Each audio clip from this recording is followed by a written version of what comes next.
Hi hello ನಮಸ್ಕಾರ ಗೆಳೆಯರೇ, just voice ಚಾನಲ್ಗೆ ಸ್ವಾಗತ. ದಯವಿಟ್ಟು ನಮ್ಮ ಹೊಸ ಚಾನಲನ್ನು ಸಬ್ಸ್ಕ್ರೈಬ್ ಮಾಡಿ, ನಿಮ್ಮ ಫ್ರೆಂಡ್ಸ್ ಆ್ಯಂಡ್ ಫ್ಯಾಮಿಲಿಗೆ ಶೇರ್ ಮಾಡಿ. ನಾವು ಮಾಡುವ ಪ್ರತಿ ವಿಡಿಯೋಗೆ ಲೈಕ್, ಶೇರ್, ಕಮೆಂಟ್ ಮಾಡಿ. ಇವತ್ತು ನಾನು ನಿಮಗೆ ಹೇಳೋಕೊಟ್ಟಿರುವ ವಿಶೇಷವಾದ ಹಾಗೂ ಇತಿಹಾಸ ಹೊಂದಿರುವ ಸ್ಥಳ ಹನುಮಸಾಗರದ ಚಂದ್ರಲಿಂಗೇಶ್ವರ ದೇವಸ್ಥಾನದ ಬಗ್ಗೆ. ಐತಿಹಾಸಿಕ ಹಾಗೂ ಧಾರ್ಮಿಕ ಕ್ಷೇತ್ರವಾಗಿರುವ ಈ ದೇವಾಲಯವು ಕೊಪ್ಪಳ ಜಿಲ್ಲೆಯ ಕುಷ್ಟಗಿ ತಾಲೂಕಿನ ಹನುಮಸಾಗರದಲ್ಲಿದೆ. ಬಾದಾಮಿ ಚಾಲುಕ್ಯರ ಕಾಲ ಅಂದರೆ ಸುಮಾರು 6ನೇ ಶತಮಾನದಿಂದ 8ನೇ ಶತಮಾನಕ್ಕೆ ಸಂಬಂಧಿಸಿರುವ ದೇವಾಲಯ ಎಂದು ಕಂಡುಬರುತ್ತದೆ. ಆದರೆ ವಿಜಯನಗರ ಸಾಮ್ರಾಜ್ಯದ ರಾಜರು 14ರಿಂದ 16ನೇ ಶತಮಾನದಲ್ಲಿ ಈ ದೇವಾಲಯವನ್ನು ಆಲ್ಟ್ರೇಷನ್ ಮಾಡಿಸಿ ಅದನ್ನು ಜನಪರ ದೇವಾಲಯವಾಗಿ ಕಟ್ಟಿಸಿದ್ದಾರೆ.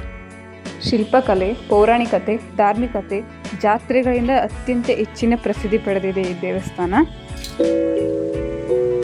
ಇನ್ನು ನಾವು ದೇವ್ರ ಬಗ್ಗೆ ತಿಳ್ಕೋಬೇಕಂದ್ರೆ, ಶಿವನು ಚಂದ್ರಾಸುರನನ್ನು ಸಂಹರಿಸಿದ ನಂತರ ಚಂದ್ರಲಿಂಗೇಶ್ವರನಾಗಿ ಇಲ್ಲಿ ನೆಲೆಸಿದ್ದಾನೆ ಎಂಬ ವಾಡಿಕೆ ಇದೆ. ಹಾಗೆಯೇ ಶಿವನ ಪತ್ನಿಯಾದ ಗಂಗಾಮಾಳೇಶ್ವರಿ, ತಾಯಿ ಮುದ್ದಮ್ಮ, ಮಗ ಉಲ್ಲೇಶ್ವರನ್ನು ನೆಲೆಸಿದ್ದಾರೆ. ಹಾಗೆ ಇಲ್ಲೊಂದು ದೇವಸ್ಥಾನಗಳು ಕೂಡ ನೀವು ನೋಡ್ಬೋದು. ಈ ದೇವಸ್ಥಾನಗಳನ್ನೆಲ್ಲ ನೋಡಿದರೆ ನಮಗೆ ಗೊತ್ತಾಗುತ್ತೆ ಇದು ಅತ್ಯಂತ ಹಿಂದಿನ ಕಾಲದ ದೇವಾಲಯಗಳು. 100 ದೇವಾಲಯಗಳನ್ನು ಹೊಂದಿರುವ ಈ ದೇವಸ್ಥಾನಕ್ಕೆ 600 ವರ್ಷಗಳ ಇತಿಹಾಸ ಇದೆ. ಹಾಗೆ ಆಗಿನ ಕಾಲದಲ್ಲಿ ಆ ಎಲ್ಲ ಗುಡಿಗಳಲ್ಲೂ ದೇವರು ಇದ್ವು ಎಂಬ ನಂಬಿಕೆ ಇದೆ. ಹಾಗೆ ಇಲ್ಲಿನ ದೇವಾಲಯಗಳಿಗೆ it's not A just temple, it's A group of temple ಅಂತ ಕರೀತಾರೆ. ಒಂದೇ ದೇವಸ್ಥಾನದಲ್ಲಿ 100 ದೇವರುಗಳು ನೆಲೆಸಿರೋದ್ರಿಂದ ಇದು ಅತಿ ಆಕರ್ಷಕವಾಗಿದೆ.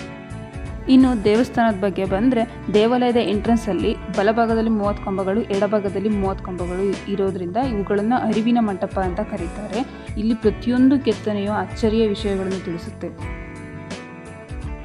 ತುಂಬ ಜನಕ್ಕೆ ಇಲ್ಲಿನ ವಿಶೇಷತೆ ಗೊತ್ತಿರುತ್ತೆ, ಆದರೂ ಕೂಡ ನಮ್ಮ ವೀಕ್ಷಕರಿಗೆ ನಾನು ತಿಳಿಸ್ತೀನಿ ಇವತ್ತು ಏನು ವಿಶೇಷತೆ ಅಂತೇಳಿ. ಬಿಸಿಲೇ ಬೀಳದ ಬಾವಿ, ಕೆಸರೇ ಇಲ್ಲದ ಕೋಟೆ, ಹೆಸರೇ ಇಲ್ಲದ ಮರ. ಕೇಳೋಕೆ ಎಷ್ಟು ಇಂಟ್ರೆಸ್ಟ್ ಅನಿಸುತ್ತೆ ಅಲ್ವಾ? ಬನ್ನಿ ಆಗಿದ್ರೆ ಇದ್ರ ಇನ್ನೆಲ್ಲ ತಿಳ್ಕೊಳ್ಳೋಣ.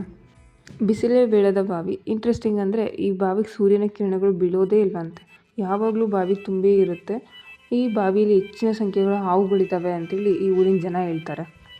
ಹಾಗೆ ನಾನು ಆವಾಗಲೇ ಹೇಳಿದೆ ಅಲ್ವಾ, ಕೆಸರೇ ಇಲ್ಲದ ಕೋಟೆ ಅಂತ. ನೆಕ್ಸ್ಟ್ ಅದ್ರ ಬಗ್ಗೆ ಮಾತಾಡೋಣ ಬನ್ನಿ. ಇಲ್ಲಿ ಮೇಲೆ ನೀವು ನೋಡ್ತಿರೋ ಚಿತ್ರದಲ್ಲಿ ಕಟ್ಟಿರೋ ಕೋಟೆನ ಕೆಸರೇ ಬಳಸದಂತೆ ಕಟ್ಟಿದ್ದಾರೆ. ಎಷ್ಟು ಆಶ್ಚರ್ಯ ಅಲ್ವಾ? ನಾವು ಈಗೆಲ್ಲ ಸಿಮೆಂಟ್, ಮರಳು ಅಂತ ತುಂಬ ಆಪ್ಷನ್ಸ್ ಬಳಸ್ತಿದ್ದೀವಿ. ಹಾಗೆ ಆಗಿನ ಜನ್ರೇಷನ್ನಲ್ಲಿ ಕೆಸರು ಬಳಸದೆ ಮನೆಯೂ ಕೂಡ ಕಟ್ಟೋಕ್ಕಾಗ್ತಾ ಇರಲಿಲ್ಲ. ಅಂಥದ್ರಲ್ಲಿ ಈ ಕೋಟೆನ ಕೆಸರನ್ನೇ ಬಳಸದೆ ಬರೀ ಕಲ್ಲಿನ ಸಹಾಯದಿಂದ ಇಂಟರ್ಲಾಕಿಂಗ್ ಆಪ್ಷನ್ಸ್ ಬಳಸಿ ನಿರ್ಮಿಸಿದ್ದಾರೆ. ಯೋಚನೆ ಮಾಡಿ, ಕೆಸರು ಸಿಮೆಂಟ್ ಇಲ್ಲದೆ ಬರೀ ಕಲ್ಲುಗಳ ಕೋಟೆ ಸುಮಾರು 600 ವರ್ಷಗಳು ಯಾವುದೇ ಬಿರುಕುಗಳಿಲ್ಲದೆ ಕೆಳಗೆ ಬೀಳದೇ ಇದೆ ಅಂದರೆ, ಇದ್ರ ಬಗ್ಗೆ ನೀವು ಹೆಚ್ಚಿಗೆ ತಿಳ್ಕೊಬೇಕಂತ ಹೇಳಿದರೆ ನಾನು ಹೇಳೋದು ಒಂದೇ, ಮಸ್ಟ್ ವಿಸಿಟ್ ಟೆಂಪಲ್. ಬನ್ನಿ ಆಗಿದ್ರೆ ನೆಕ್ಸ್ಟ್ ಮೇನ್ ವಿಷಯಕ್ಕೆ ಹೋಗೋಣ. ಇದನ್ನಂತೂ ನೀವು ನಂಬೋದೇ ಇಲ್ಲ, ಆದರೂ ನಂಬಬೇಕು. ಹೆಸರೇ ಇಲ್ಲದ ಮರ. ದೇವಾಲಯದ ಆಚೆ ಇರುವ ಈ ಮರಕ್ಕೆ ಯಾವುದೇ ಹೆಸರಿಲ್ಲವಂತೆ. ಹಾಗೆ ಆಗಿನ ಜನರು ಅತಿ ಬುದ್ಧಿವಂತರಲ್ವಾ, ಅದಕ್ಕೆ ಆ ಮರಕ್ಕೆ ಹೆಸರಿಡೋಕೆ ಹೋಗಿದ್ರಂತೆ. ಹೆಸರಿಡೋಕೆ ಹೋದವರು ಎಲ್ಲರೂ ಅಲ್ಲಿ ಕಲ್ಲಾಗಿದ್ದಾರಂತೆ. ನೀವು ದೇವಸ್ಥಾನಕ್ಕೆ ಹೋದಾಗ ಅಲ್ಲಿ ನೋಡ್ಬೋದು, ಮರದ ಕೆಳಗಡೆ ತುಂಬ ಕಲ್ಲುಗಳಿವೆ. ಆದ್ದರಿಂದ ಇವತ್ತಿಗೂ ಯಾರೂ ಕೂಡ ಆ ಮರಕ್ಕೆ ಹೆಸರಿಡೋಕೆ ಹೋಗಲ್ಲ. ತುಂಬ ಭಯದಲ್ಲಿ ಜನ ದೂರ ಇರ್ತಾರೆ. ಮತ್ತು ಇಲ್ಲಿ ಶಿವನ ಬಳಿ ಇರುವ ನಂದಿ ಬಗ್ಗೆ ನೀವು ಕೇಳಲೇಬೇಕು. ಎಲ್ಲ ಶಿವನ ದೇವಾಲಯದಲ್ಲೂ ನಂದಿ ಮುಖ ಶಿವನಿಗೆ ಆಪೋಸಿಟ್ ಆಗಿರುತ್ತೆ. ಆದರೆ ಇಲ್ಲಿ ನಂದಿ ಮುಖ ಲೆಫ್ಟ್ಗೆ ಟರ್ನ್ ಆಗಿರುತ್ತೆ. ಯಾಕೆ ಅಂದರೆ, ಇಲ್ಲಿನ ಪೂಜಾರಿ ಪ್ರತಿದಿನ ಬೆಳಗ್ಗೆ ಶಿವನಿಗೆ ಬಿಸಿಲೇ ಬೀಳದ ಬಾವಿಯಿಂದ ನೀರು ತಂದು ದೀಪವನ್ನು ಹಚ್ಚಿದ್ನಂತೆ.